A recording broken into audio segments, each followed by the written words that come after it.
चलिए, कैसे हैं आप सब लोग? आई होप कि बहुत अच्छे होंगे। निश्चित रूप से सब लोगों तक आवाज वीडियो सब लोग अच्छे से पहुंच रहा है। निश्चित रूप से पहुंच ही रहा होगा। अगर जिसके पास नहीं पहुंच रहा है वो एक बार चैट में रिप्लाई कर दीजिएगा। आगे अगर बात करें हम लोग क्लास की, तो मेरे पीछे जो बोर्ड है उस पर आपको पहले ही लिखा हुआ दिख रहा है कि रीजनिंग के अंदर जो एनालिटिकल रीजनिंग का पार्ट होता है, इसके अंतर्गत एक चैप्टर आता है सिलोगिज्म। बड़ा ही कंफ्यूजिंग सा चैप्टर होता है, बच्चों को बड़ा ही कंफ्यूज करता है और इस चैप्टर से दूर भागते हैं। लेकिन ध्यान दीजिए, आज आपको कुछ नए तरीके से इसे पढ़ाने जा रहे हैं सिलोगिज्म को। ध्यान से क्लास को पढ़िएगा, समझिएगा। क्लास खत्म होते होते तक आपको सिलोगिज्म पूरा समझ में आ जाएगा। ठीक है, तो क्लास को शुरू करते हैं। सब लोगों तक वीडियो अच्छे से पहुंच ही रहा है। किसी को कोई दिक्कत है तो कमेंट में आप चैट में जवाब दे दीजिए कि दिक्कत है या क्या है या इसी। बात करते हैं सबसे पहले सिलोगिज्म का। अच्छा, सिलोगिज्म से पहले अगर हम बात करें एनालिटिकल रीजनिंग, तो एनालिटिकल रीजनिंग में आप क्या समझते हैं? एनालिटिकल रीजनिंग में आप चीजों को एनालिसिस करना समझते हैं।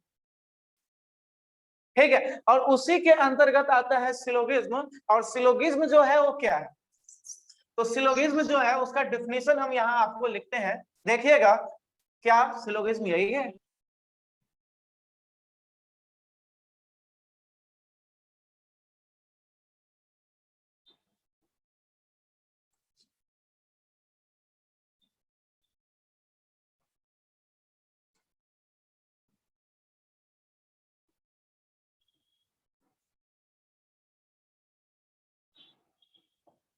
It's all about the discussion of relation of element. Element के रिलेशन का डिस्कशन होता है सिलोगिज्म में। सिलोगिज्म में क्या होता है? एलिमेंट के रिलेशन का डिस्कशन किया जाता है। यहाँ आपको स्टेटमेंट मिलता है, कंक्लूजन मिलता है, उसके बाद ऑप्शन मिलता है। ठीक है, क्या क्या मिलता है आपको? स्टेटमेंट मिलता है, कंक्लूजन मिलता है और उसके बाद ऑप्शन मिलता है। स्टेटमेंट क्या होता है?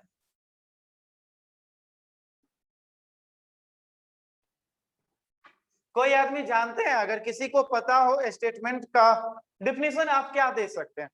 जैसे सिलोगिज्म का डिफिनेशन हम यहाँ दिए हैं कि सिलोगिज्म क्या है। तो सिलोगिज्म जो है एलिमेंट के बीच के रिलेशन का डिस्कशन है। उसी तरह से स्टेटमेंट का अगर आपको डिफिनेशन देने को कहा जाए, आप क्या देंगे डिफिनेशन? किसी को कोई आइडिया है? आप चैट में इसका जो जवाब होगा वो आप लिख सकते हैं। वेट करते हैं आपके जवाब का। अगर कोई आदमी जानते हैं, किसी के पास कोई आइडिया है इसके बारे में, तो आप चैट में रिप्लाई करें। Statement defines about something. अच्छा, और कोई?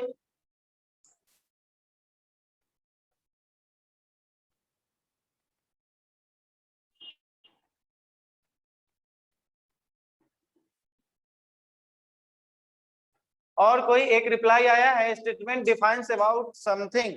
और कोई आदमी जो जानते हो?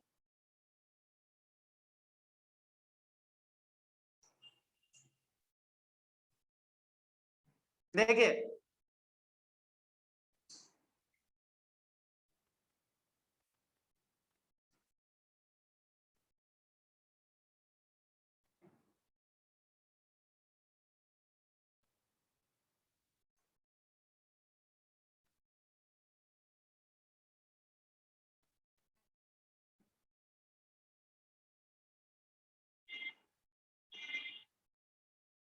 क्या है? It gives us information about relation between element. यह हमें इंफॉर्मेशन देता है। एक रिप्लाई आता है, समथिंग दैट यू से और right says something about my particular thing। चलिए, सिंपल सा रिप्लाई आपका, it gives us information about relation between element। ये हमें इंफॉर्मेशन देता है। किसका इंफॉर्मेशन देता है? तो एलिमेंट के बीच का जो रिलेशन होता है उसका इंफॉर्मेशन देता है हमें। क्या करता है? एलिमेंट के बीच के रिलेशन का इंफॉर्मेशन देता है। अब अगर सेकेंड पॉइंट इसका जाने, ये स्टेटमेंट है, अब स्टेटमेंट का ही अगर सेकेंड पॉइंट हम जानते हैं तो it use to illogical in nature. या क्या होता है, इलॉजिकल होता है। इलॉजिकल यानी कुछ भी जो प्रैक्टिकली पॉसिबल ना हो, जैसे कुत्ते को बिल्ली बना देना, बिल्ली को बंदर बना देना, इटीसी, ये सब सारे चीजें जो होती है क्या होता है, इलॉजिकल होता है। ठीक है, जो कि प्रैक्टिकली पॉसिबल नहीं है। कभी कभी कुत्ते को बिल्ली देखे हैं क्या? कुछ कुत्ते को बिल्ली देखे नहीं देखे होंगे आप लोग। लेकिन यहाँ जो स्टेटमेंट आपको मिलेगा वो ऐसा भी स्टेटमेंट आपको मिल सकता है जैसे कि कुछ कुत्ते बिल्ली हैं या सभी कुत्ते बिल्ली हैं, इटीसी। यानी कुल मिला के बोले तो it use to illogical in nature. Nature में क्या होता है, ये इलॉजिकल होता है। ये आपका स्टेटमेंट का 2 पॉइंट। अब अगर स्टेटमेंट के तीसरे पॉइंट की बात करें,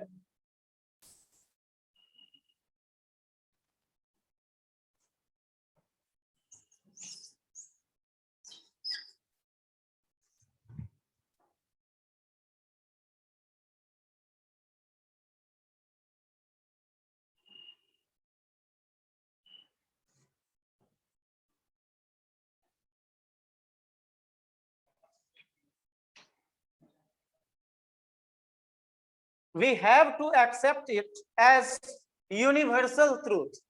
क्या लिखा गया है, we have to accept it as universal truth. Statement को हमें यूनिवर्सल ट्रूथ के रूप में स्वीकार करना पड़ता है। यूनिवर्सल ट्रूथ क्या होता है, यूनिवर्सल ट्रूथ यानी ऐसा सत्य, ऐसा ब्रह्म सत्य जो बदल नहीं सकता। यूनिवर्सल ट्रूथ क्या होता है, ऐसा ब्रह्म सत्य जो बदल नहीं सकता है। तो स्टेटमेंट को हमें यूनिवर्सल ट्रूथ के रूप में ही एक्सेप्ट करना पड़ता है। यानी स्टेटमेंट एक ऐसा ब्रह्म सत्य होगा, ब्रह्मा जी का वचन मान लेंगे आप, यानी ऐसा सत्य जो कभी बदल नहीं सकता है।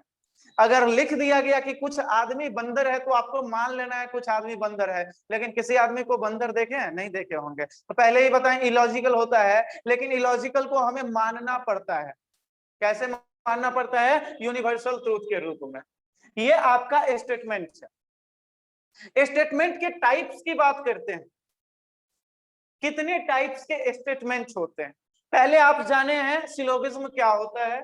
सिलोगिज्म में आपको स्टेटमेंट दिया जाता है, कंक्लूजन दिया जाता है और ऑप्शन दिए जाते हैं।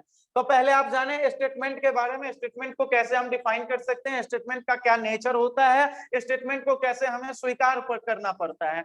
अब जानते हैं स्टेटमेंट के कितने प्रकार होते हैं।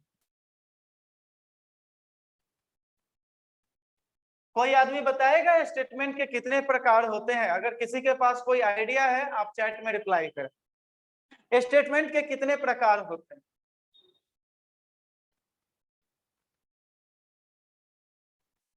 चलिए, अगर नहीं पता है तो जानिए, स्टेटमेंट के 2 प्रकार होंगे। एक होगा पॉजिटिव और दूसरा होगा निगेटिव। स्टेटमेंट में एक पॉजिटिव और दूसरा निगेटिव। पॉजिटिव स्टेटमेंट के लिए आपको स्टेटमेंट में 2 वर्ड का यूज किया जाएगा। एक होगा सम और दूसरा वर्ड जिसका यूज किया जाएगा वो ऑल होगा। निगेटिव के लिए सम नॉट या फिर नो का यूज किया जाएगा। स्टेटमेंट 2 तरह के, पहला पॉजिटिव दूसरा नेगेटिव। पॉजिटिव स्टेटमेंट के लिए 2 वर्ड सम और ऑल का, निगेटिव स्टेटमेंट के लिए 2 वर्ड सम नॉट और नो का। ये 4 वर्ड आपको मिलेंगे कहां, पूरे सिलोगिज्म में। सिलोगिज्म का चाहे जो भी स्टेटमेंट होगा इसमें आपको 4 वर्ड मिलेंगे। ठीक है, इसमें पूरा 4 वर्ड आपको मिलेंगे। फिलहाल ये जो आपका बोर्ड अभी आपको दिख रहा है उसका एक स्क्रीनशॉट लेके रख लीजिए। अगर अभी आप साथ में नहीं लिखते रहे हैं तो बाद में इसको नोट जरूर कर लीजिएगा। थोड़ा हम साइड हो गए हैं, आप जो है इसको स्क्रीनशॉट ले लीजिए पहले।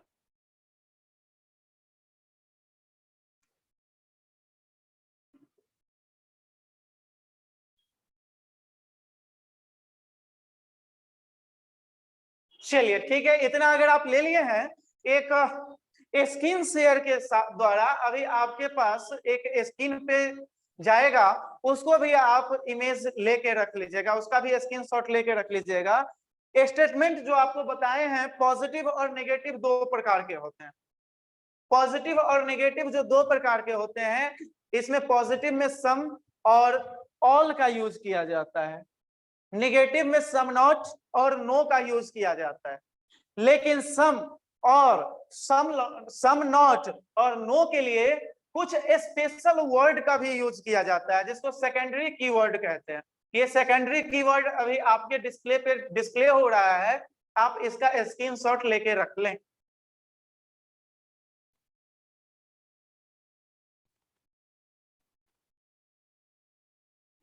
चलिए, सब लोग स्क्रीनशॉट ले लिए होंगे, तो अब इसको यहां से साइड कर रहे हैं और आगे बात करते हैं कंक्लूजन की। स्टेटमेंट तक, यहां तक जितने भी चीज आपको बताए हैं सबका क्लियर है?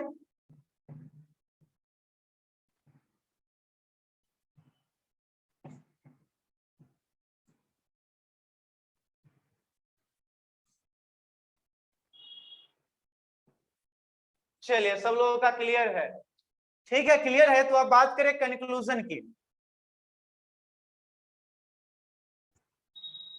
आपको सिलोगिज्म का डिफिनेशन बताए हैं, स्टेटमेंट का डिफिनेशन बताए हैं, वैसे ही अगर कहा जाए कंक्लूजन क्या होता है, कंक्लूजन को आप कैसे डिफाइन कर सकते हैं? कोई आदमी रिप्लाई करेंगे, चैट में रिप्लाई करिए, तो आप कंक्लूजन को कैसे डिफाइन कर सकते हैं?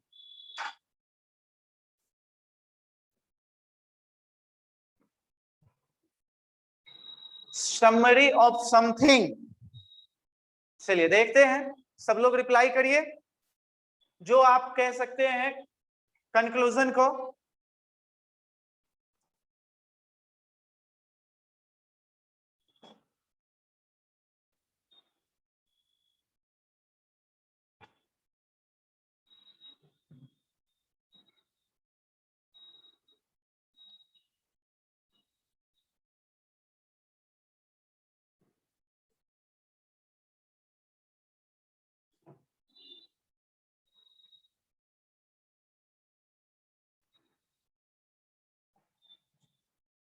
क्या लिखा हुआ है कंक्लूजन के लिए? It use to tell us about hidden relation between element.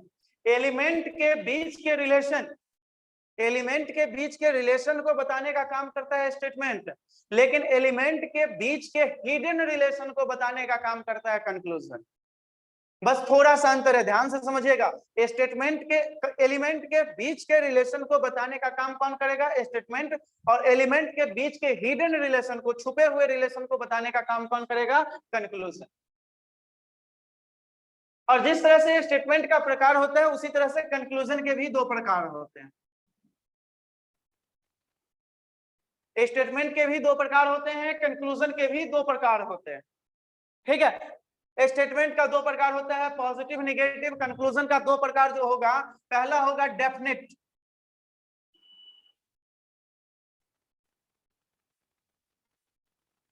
और दूसरा होगा पॉसिबल कंक्लूजन। पहला होगा डेफिनेट कंक्लूजन और दूसरा होगा पॉसिबल कंक्लूजन। डेफिनेट कंक्लूजन ऐसा कंक्लूजन जो एलिमेंट से डायरेक्ट हमें पता चल जाए। स्टेटमेंट के अकॉर्डिंग हमें अगर डायरेक्ट पता चल जाता है हिडन रिलेशन, तो वो आएगा आपके डेफिनेट कंक्लूजन के अंतर्गत। और अगर हमें डायरेक्ट पता नहीं चलता है तो आएगा पॉसिबल कंक्लूजन के अंतर्गत। एक छोटे से एग्जांपल से इसको क्लियर करते हैं, क्या होगा डेफिनेट कंक्लूजन, क्या होगा पॉसिबल कंक्लूजन। इसको क्लियर करने के लिए आपको एक एग्जांपल की जरूरत पड़ेगी। तो एग्जांपल में हम लिख रहे हैं सबसे पहले स्टेटमेंट। स्टेटमेंट में लिखते हैं हम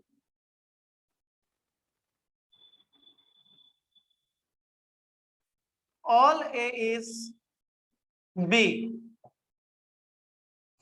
स्टेटमेंट में लिखे हैं all A is B. Statement का काम क्या होता है? इंफॉर्मेशन देना। तो इंफॉर्मेशन हमें मिला है स्टेटमेंट से कि सभी के सभी ए जो है बी है। ठीक है, अब इससे हिडन रिलेशन हम क्या निकाल सकते हैं, कंक्लूजन। तो क्या हम कंक्लूजन में ये कह सकते हैं, अगर बात करें हम कंक्लूजन की, तो कंक्लूजन में क्या ये कहा जा सकता है कि सम ए इज बी, इस सभी कुछ ए बी है। तो स्टेटमेंट कहा है कि सभी ए बी है, तो निश्चित रूप से कंक्लूजन कुछ ए बी जो है वो निकाला जा सकता है। क्यों निकाला जा सकता है, तो मीनिंग होता है जो सभी होता है वो ऑलरेडी कुछ ना कुछ तो जरूर होता है।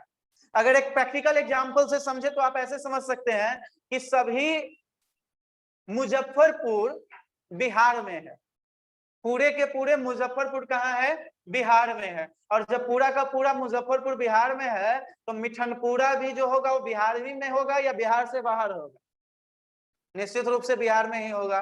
तो यानी अगर सभी ए बी है तो कुछ ए बी भी क्या होगा, बी होगा। ये हुआ आपका डायरेक्ट कंक्लूजन। लेकिन सभी ए बी है, क्या इससे पता चल रहा है कि सभी बी भी ए होगा, सभी ए बी है, क्या इससे ये पता चल रहा है कि सभी बी ए होगा, ऐसा तो पता नहीं चल रहा है। तो इसे हम लोग पॉसिबिलिटी में देखते हैं, ये पॉसिबल कंक्लूजन के अंतर्गत आता है। उम्मीद करते हैं कि आपका कंक्लूजन का टाइप भी क्लियर हो गया होगा, कंक्लूजन क्या होता है, कंक्लूजन के कितने प्रकार होते हैं। ठीक है, अगर सबका क्लियर हो गया है तो एक बार यस रिप्लाई करिएगा, किसी को दिक्कत है तो नो रिप्लाई करिएगा।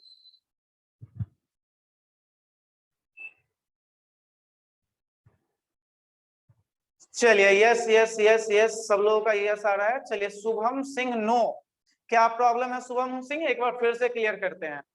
जहां आपको दिए गए स्टेटमेंट से डायरेक्ट कंक्लूजन के रिलेशन के बारे में पता चले वो डायरेक्ट कंक्लूजन के अंतर्गत आएगा। एग्जाम्पल और आपको बताएंगे, ठीक है, तब ज्यादा क्लियर होगा। अभी आपको हम डायरेक्ट ये डेफिनेट कंक्लूजन और पॉसिबल कंक्लूजन के बीच के अंतर को बता रहे हैं। डेफिनेट कंक्लूजन क्या होगा कि जब स्टेटमेंट के अकॉर्डिंग कंक्लूजन के बारे में डायरेक्ट पता चल रहा हो, जैसे अगर लिखा हुआ कुछ ए बी है तो निश्चित रूप से कुछ बी भी ए होगा, कुछ ए अगर बी है तो कुछ बी भी क्या होगा, ए होगा, ये डायरेक्ट पता चल रहा है। लेकिन जहां स्टेटमेंट से डायरेक्ट कंक्लूजन के बारे में पता न चले, जैसे लिखा हुआ कि सभी कुछ ए बी है, तो हम कैसे मान ले सभी बी भी ए होगा, तो ये जो होगा पॉसिबल कंक्लूजन के अंतर्गत आएगा। यहां हम आपको डायरेक्ट और पॉसिबल के बीच का डिफरेंस बताए हैं। ठीक है, अब क्लियर है। चलिए ठीक है, टाइप बता दीजिए। तो टाइप ही तो बताए हैं, कंक्लूजन के दो टाइप होते हैं, डेफिनेट टाइप, डेफिनेट कंक्लूजन और पॉसिबल कंक्लूजन। ठीक है, अब जब इसके बारे में चर्चा करेंगे अलग अलग तरह के क्वेश्चन आएंगे। चलिए डेफिनेट है बाबू, डेफिनेट है।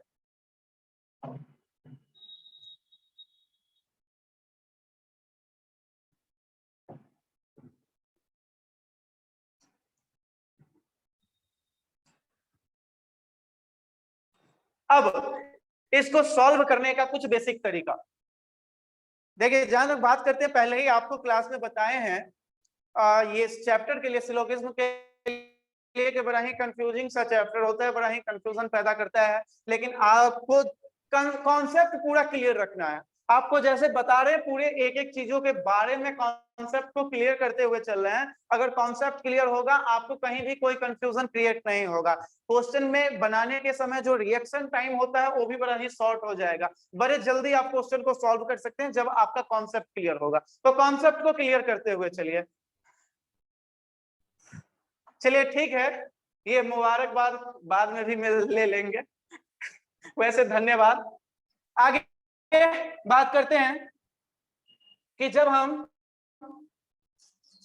इसको बनाने जाते हैं, ठीक है, जब इसको बनाने जाते हैं तो बहुत सारे तरीके जिससे ये बनते हैं। लेकिन आजकल जो क्वेश्चन का लेवल थोड़ा अप डाउन कर रहा है, बढ़ा रहा है, तो उसमें बहुत सारे क्वेश्चन आपको और कई तरीके से जब हम बनाने जाते हैं नहीं बनता है। एक ऐसा तरीका जिसको हम लोग वेन डायग्राम तरीका कहते हैं, वेन आरेख, इस तरीके से आप किसी भी क्वेश्चन को सॉल्व कर सकते हैं, सिलोगिज्म के किसी भी क्वेश्चन को। इसमें कोई भी क्वेश्चन आपसे छूटेगा नहीं।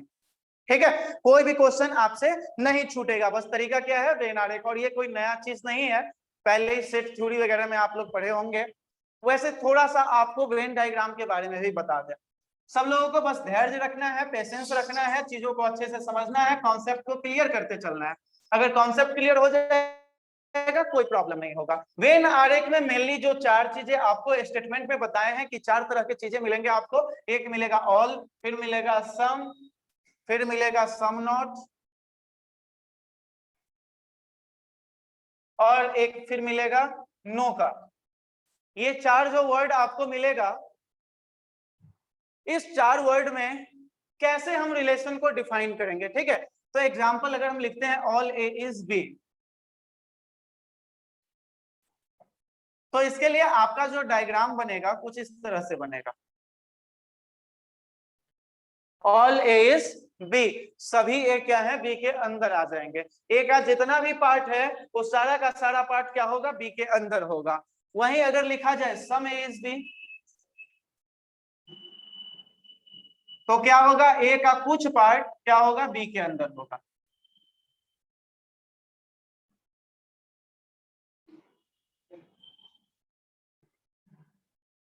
डायग्राम बनाते समय भी जरा ध्यान से आपको बनाना है, ठीक है। ये बस ये 4 वर्ड के बारे में आपको जानना है। ये 4 अगर आप जान लेंगे उसके बाद सिलोगिज्म में दिक्कत नहीं होगा, ठीक है।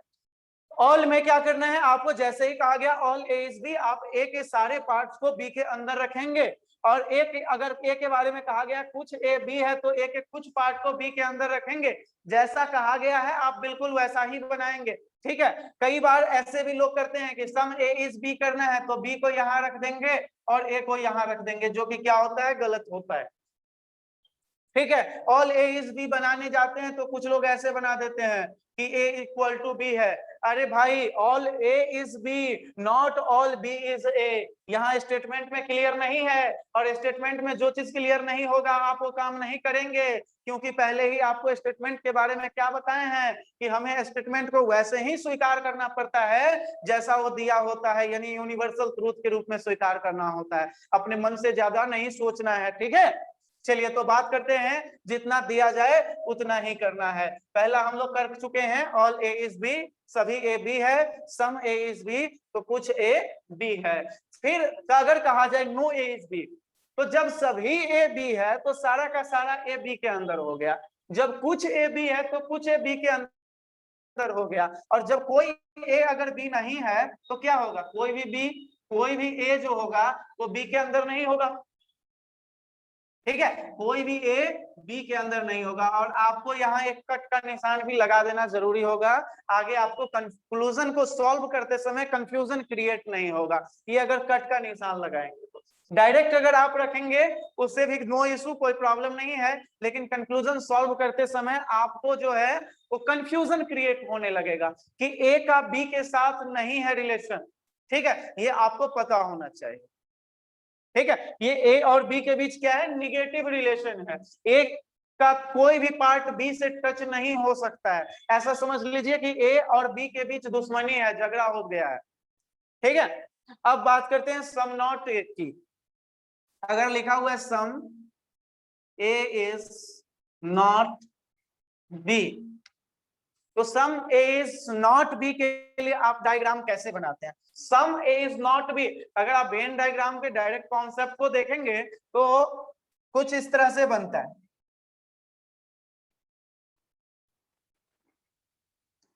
यहाँ पे थोड़ा सा अंतर हो जाता है, थोड़ा कंफ्यूजिंग। जैसे ही बताएं सिलोगिज्म में ये जो 4 वर्ड होते हैं सबसे ज्यादा कंफ्यूजन यही क्रिएट करता है। सम ए इज नॉट बी, सारा कंफ्यूजन अभी दूर हो जाएगा, ध्यान से मेरी बातों को सुनिएगा। अगर लिखा गया सम ए इज नॉट बी, आप ऐसा अगर डायग्राम बनाए हैं कि कुछ ए बी नहीं है, मान लेते हैं इस पार्ट की आप बात कर रहे हैं, ये कहना, ये डायग्राम बनाना गलत होगा। क्यों गलत होगा, कि स्टेटमेंट का काम होता है इंफॉर्मेशन देना। स्टेटमेंट हमें इंफॉर्मेशन दिया है कि कुछ ए बी नहीं है, ऐसा इंफॉर्मेशन थोड़ी दिया है कि कुछ ए बी है। और ये जो डायग्राम है, इस डायग्राम से क्लियरली पता चल रहा है कि कुछ ए जो है वो बी है, ठीक है। तो ऐसा डायग्राम आप नहीं बनाएंगे। एक्चुअल में जब वहां लिखा होता है सम ए इज नॉट बी, तो उसका एक मतलब क्या होता है कि सम A is not all B, यानी ए का जो कुछ पार्ट है वो पूरा का पूरा बी से अलग होगा। ध्यान दीजिए, ए का ये अगर ए है तो ए का जो कुछ पार्ट है वो क्या होगा, पूरे के पूरे बी से अलग होगा। ए का सारा पार्ट बी से अलग होगा ऐसा नहीं है, ए का ये कुछ पार्ट जो इस सर्कल के अंदर बना हुआ है, ये पार्ट जो होगा वो पूरे के पूरे बी से अलग होगा। ये आपका डायग्राम बनाने का तरीका है। सब लोग समझ गए हैं? एक बार रिप्लाई कर दीजिएगा यस। स्क्रीनशॉट लेना है तो स्क्रीनशॉट लेके रख लीजिए।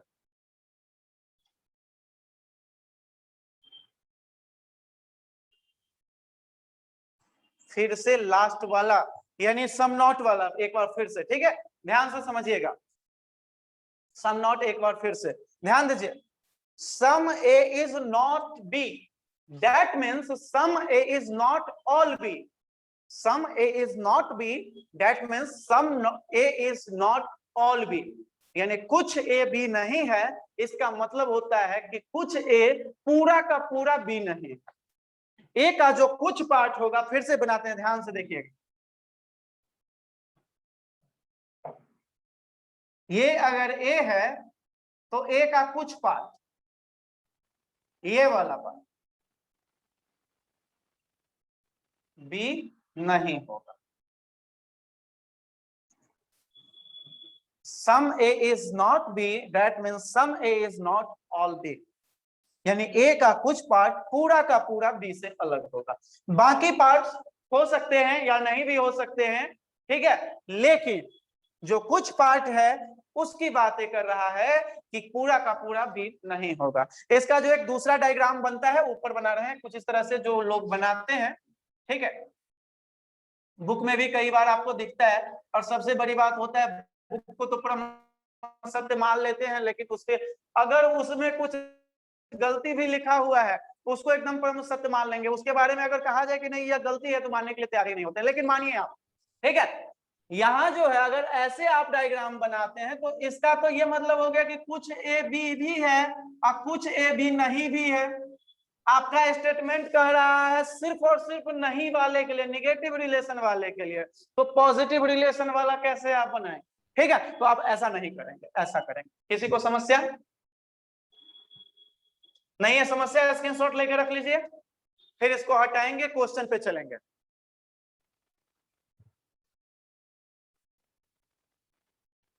क्लियर है? चलिए ठीक है। अभी तक आप सिलोगिज्म क्या इंट्रोडक्शन जान गए हैं, इसका परिचय जान गए हैं, सिलोगिज्म क्या होता है, क्या क्या इसमें करना होता है, कैसे स्टेटमेंट दिए जाते हैं, कैसे कंक्लूजन दिए जाते हैं, स्टेटमेंट क्या होता है, कंक्लूजन क्या होता है, स्टेटमेंट के कितने प्रकार होते हैं, कंक्लूजन के कितने प्रकार होते हैं, कैसे सॉल्व करना होता है, ये सारे चीज आप जान गए हैं। आप सिलोगिज्म के इंट्रोडक्शन में बेसिक कॉन्सेप्ट आप इसको कह सकते हैं, ठीक है, इंट्रोडक्शन के साथ साथ आप बेसिक कॉन्सेप्ट भी जान गए हैं। अब आपको हम कुछ बेसिक क्वेश्चन करवाने जा रहे हैं। अब आपको कुछ बेसिक क्वेश्चन करवाने जा रहे हैं। एक क्वेश्चन आपके सामने अभी लिखेंगे, उस क्वेश्चन को सॉल्व करने का तरीका बताएंगे आपको, कैसे क्वेश्चन को सॉल्व करना है। और इस क्वेश्चन के बाद फिर आपको कुछ क्वेश्चन दिया जाएगा आपके असाइनमेंट में, आपको उस क्वेश्चन को सॉल्व करके फिर असाइनमेंट जमा करना होगा। असाइनमेंट आपको मिलेगा दक्ष एजुकेशन सेंटर का जो एप्लीकेशन है, उस एप्लीकेशन में आप अपने बैच में जब जाएंगे तो असाइनमेंट में आपको असाइनमेंट मिल जाएगा और उसको सॉल्व करके फिर वहीं आपको आंसर सबमिट करना होगा। चलिए, अगर हम स्टेटमेंट आपको लिखते हैं यहाँ पे, सम ए इज बी, ये पहला स्टेटमेंट है। स्टेटमेंट दो या दो से ज्यादा भी हो सकता है। फिर लिखा गया है सम बी इज सी, यह स्टेटमेंट दिया गया है।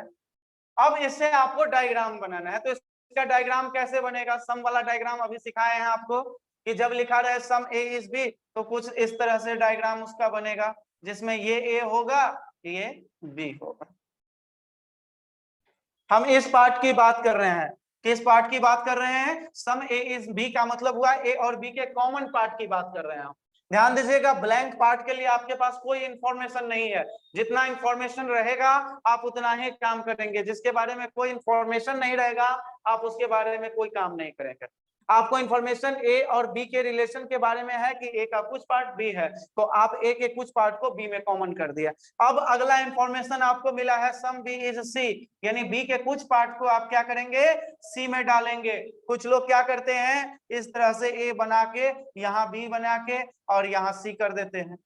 ठीक है, तो ए और सी के बीच का क्या रिलेशन है ये आपको पता ही नहीं है, तो ए और सी के बीच में रिश्ता आप अपने आप बना देंगे अपने मन से, ऐसा काम नहीं करना है। ठीक है, जितना कहा जाए उतना ही काम करना है। अब ये आपका डायग्राम बन गया है। इस डायग्राम से आप क्या क्या कंक्लूजन निकाल सकते हैं, इस डायग्राम से आप क्या क्या कंक्लूजन निकाल सकते हैं। तो जैसे अगर कंक्लूजन हम कुछ लिखते हैं, आपको बताना है कौन कौन कंक्लूजन उसमें से सही होगा और कौन कौन कंक्लूजन गलत होगा। एक कंक्लूजन लिखा हुआ है ऑल बी आर ए, दूसरा कंक्लूजन है सम बी आर ए, तीसरा कंक्लूजन है सम ए आर सी। तीन ही कंक्लूजन है आपके पास, आप रिप्लाई करिए तो कि कौन सा कंक्लूजन सही होना चाहिए। दूसरा दूसरा दूसरा दूसरा, सब लोगों का जवाब आ रहा है सेकंड सही है, सेकंड सही है। चलिए बिल्कुल आप लोग सब लोग एक जैसा रिप्लाई किए हैं, तो ऑल नाम से कभी भी पॉसिबल नहीं है, आप इसको क्या कर देंगे, गलत कर देंगे। ठीक है, अब सम बी आर ए, तो निश्चित रूप से जब सम ए इज बी तो निश्चित रूप से some B is A also. ठीक है, यानी जब कुछ ए बी होगा तो कुछ बी भी क्या होगा, ए होगा, और इस तरह से ये आपका सही हो जाएगा। तीसरे की बात करें तो ए और सी के बीच हमारे पास कोई इंफॉर्मेशन ही नहीं है। ए और सी जो एलिमेंट है, इस दोनों एलिमेंट के लिए हमारे पास कोई इंफॉर्मेशन ही नहीं है, और जब कोई इंफॉर्मेशन ही नहीं है तो इसका कोई भी कंक्लूजन जो होगा वो सही नहीं होगा, चाहे वो सम का हो, ऑल का हो, सम नॉट का हो, ये कोई भी जो होगा वो क्या होगा, सही नहीं होगा, या फिर नो का भी हो। ध्यान दीजिएगा, कोई भी डेफिनेट कंक्लूजन जो भी होगा, डेफिनेट कंक्लूजन आपका जो होता है वो कोई भी इसका सही नहीं होगा उसके बीच, जिसके बीच रिलेशन नहीं दिया होगा। ठीक है, ये आप समझ चुके हैं सब लोगों का, अभी तक किसी को कोई दिक्कत? अगर सब लोग समझ गए एक बार रिप्लाई कर दीजिए। चलिए सब लोगों का क्लियर है, सब लोगों का क्लियर है। चलिए क्लियर है तो अच्छी बात है, क्लियर है तो एक क्वेश्चन अभी देते हैं, आप लोग बनाइएगा, इसको देखते हैं। स्टेटमेंट लिखा हुआ है all boy are girl and some, second statement some girl are tall. Conclusion है आपके पास पहला ऑल बॉय आर टॉल, दूसरा some boy are tall, and तीसरा some boy are not tall. बनाइए तो।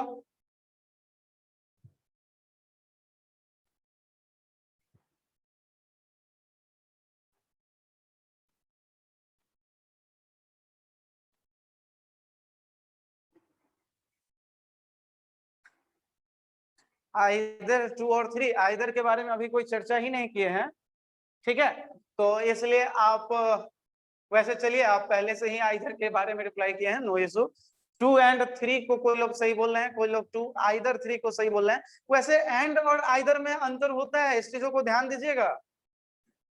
क्या जो लोग 2 and 3 बोल रहे हैं और कुछ लोग 2 आइदर 2 और 3 बोल रहे हैं, दोनों को एंड और आइदर का अंतर पता है ना? ठीक है, दोनों चीजों में अंतर होता है। एंड का मतलब होता है दोनों सही है, और आइदर लगाने के बाद सही होता है, ये होता है उसका मतलब कि दोनों में से कोई एक सही है। कौन सही है नहीं पता है हमको, लेकिन कोई एक जरूर सही है। ठीक है, चलिए 2 and 3 लिखा जा रहा है। चलिए अच्छी बात है, अब देखते हैं। चलिए पहले इसका डायग्राम बनाते हैं और उसके बाद उसको क्लियर करते हैं। लिखा हुआ है ऑल बॉय आर गर्ल, यानी बॉय को आप अंदर में रखेंगे, गर्ल को उसके ऊपर बाहर की ओर। और फिर लिखा हुआ है सम गर्ल आर टॉल, तो यहाँ आप टॉल लिखेंगे। ध्यान दीजिएगा, अगर आप टॉल को बॉय में टच कर देते हैं तो ये जो डायग्राम होगा आपका गलत हो जाएगा, क्योंकि बॉय और टॉल के बीच जो रिलेशन है, किसी भी तरह का कोई रिलेशन हमारे स्टेटमेंट में नहीं दिया गया है, और जितना स्टेटमेंट में दिया जाएगा आप उतना ही काम करेंगे। ठीक है, स्टेटमेंट में कहीं भी बॉय और टॉल के बीच का रिलेशन नहीं है, इसलिए आप बॉय और टॉल को आपस में टच नहीं होने देंगे। ठीक है, अब कंक्लूजन चेक करते हैं। ऑल बॉय आर टॉल, क्या ऑल बॉय टॉल है? बिल्कुल नहीं है, गलत है। दूसरा, सम बॉय आर टॉल, क्या सम बॉय टॉल है? बिल्कुल नहीं है। और जो लोग डायग्राम बनाते समय बॉय और टॉल के डायग्राम को आपस में टच कर दिए हैं, वही दूसरे को सही किए हैं। ठीक है, डायग्राम आप कुछ इस तरह से बनाएंगे जिसमें बॉय और गर्ल के बीच रिलेशन दिया हुआ है, तो आप बॉय को गर्ल के बीच का रिलेशन क्रिएट करेंगे, और गर्ल और टॉल के बीच जो रिलेशन दिया हुआ है आप उसको यहाँ पर लगाएंगे। ठीक है, अब यहाँ आप डायग्राम में देखेंगे कि बॉय और टॉल के बीच कोई रिलेशन नहीं है, तो ऑल बॉय आर टॉल भी गलत होगा, सम बॉय आर टॉल भी गलत होगा। और तीसरे की बात करें, सम बॉय आर नॉट टॉल, तो जब बॉय और टॉल के बीच कोई रिलेशन दिया ही हुआ नहीं है, तो कैसे हम मान ले कि सम बॉय आर नॉट टॉल? जिसके बारे में हमारे पास कोई इंफॉर्मेशन ही नहीं है, उसको हम कैसे सही मान लेंगे? ठीक है, और इसलिए इसका तीनों जो कंक्लूजन है वो तीनों कंक्लूजन गलत होगा। किसी को कोई समस्या? हाँ बिल्कुल, कंक्लूजन डायग्राम देख के करना है। डायग्राम के अकॉर्डिंग, सॉरी, स्टेटमेंट के अकॉर्डिंग डायग्राम बनाने हैं आपको, और डायग्राम के अकॉर्डिंग कंक्लूजन बनाने हैं। अपने मन से कुछ नहीं करना है, जिसके बारे में आपको इंफॉर्मेशन दिया गया है उतना ही सोचना है।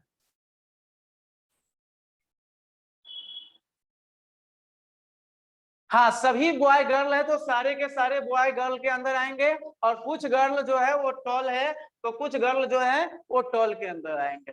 और इस तरह से टॉल और बॉय के बीच कोई रिलेशन नहीं दिया हुआ है। टॉल और बॉय जो दो एलिमेंट है, दोनों के बीच कोई इंफॉर्मेशन नहीं है, इसलिए तीनों कंक्लूजन गलत होगा। आज का क्लास आपका यहीं पे खत्म करते हैं। कुछ क्वेश्चन आपको असाइनमेंट के रूप में मिल जाएगा, सब लोगों का क्लियर हो गया है तो असाइनमेंट में मिल जाएगा। ठीक है, असाइनमेंट बना के आप लोग सबमिट कर दीजिएगा। अगले क्लास में आपका कुछ खास चीजें आपको बताएंगे इस चैप्टर के बारे में।